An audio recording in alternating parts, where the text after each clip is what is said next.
શહેરા તાલુકાના મંગલિયાના ગામે પટેલ ફળિયામાં ડુંગર તટ પર વસતા વાદી પરિવારનો વિકાસથી વંચિત। શહેરા તાલુકાના મંગલિયાના ગામના પટેલ ફળિયા વિસ્તારમાં આવેલા ડુંગર તટ પર છેલ્લા ઘણા વર્ષોથી 3 થી 4 વાદી પરિવારોને વસવાટ કરી રહ્યા છે। સ્થાનિક પરિવારોને જણાવ્યા મુજબ તેઓએ અનેક વખત સરપંચ, તલાટી, કમ મંત્રી તેમજ અન્ય જવાબદાર અધિકારીઓ સમક્ષ પોતાની સમસ્યાનો અંગે રજૂઆત કરી હોવા છતાં આ દિન સુધી કોઈ અસરકારક કાર્યવાહી કરવામાં આવી નથી। આ પરિવારોએ ખજૂરીના જુડા બનાવી અને વેચીને પોતાનું ગુજરાન ચલાવે છે। પરિવારોમાં નાના બાળકો પણ રહે છે, છતાં તેમને વીજળી, રસ્તો, પીવાનું પાણી તેમજ આવાસ જેવી મૂળભૂત સુવિધા ઉપલબ્ધ નથી। સરકારની વિવિધ કલ્યાણકારી યોજનાઓનો લાભ પણ તેમને મળ્યો નથી હોવાનું પરિવારનું કહેવું છે। ગામમાં કોઈપણ વ્યક્તિ ઘર વિના ન રહે તેવા સરકારી દાવાઓ વચ્ચે આ પરિવારો વર્ષોથી ઝૂંપડામાં રહેવા મજબૂર બન્યા છે।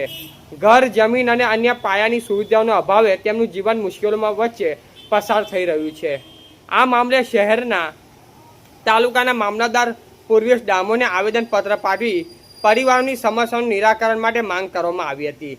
મામલતદારે પ્રશ્નોના યોગ્ય નિરાકરણ માટે જરૂરી કાર્યવાહી કરવાની ખાતરી આપી હોવાનું જાણવા મળ્યું છે।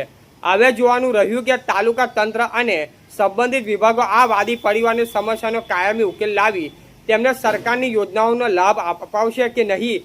સ્થાનિકોમાં પણ આ મુદ્દે તંત્ર દ્વારા વહેલી તકે યોગ્ય કાર્યવાહી કરવામાં આવી તેવી માંગ ઉઠી રહી છે। રિપોર્ટર વાદી બરવતસિંહ, લીમખેડા, દાહોદ। નામ દિનેશ રાજવી, રાજ્યની સ્વાભિમાન ક્રાંતિ આંદોલન ગુજરાત પ્રદેશ પ્રમુખ। આ શહેરા તાલુકાના ગોપી નામના ગામમાં વાદી સમાજના 3 પરિવારો રહે છે। આ 3 પરિવારો પાસે નથી પાકા મકાન, નથી ત્યાં લાઇટની સગવડતા કે નથી પાણીની સગવડતા। દુઃખ અને શરમજનક બાબત એ છે કે આઝાદીના 75 વર્ષ પછી પણ આ વાદી સમાજના માટે પોતાનું મકાન નથી, પોતાની લાઇટ નથી અને પોતાનું પાણી નથી।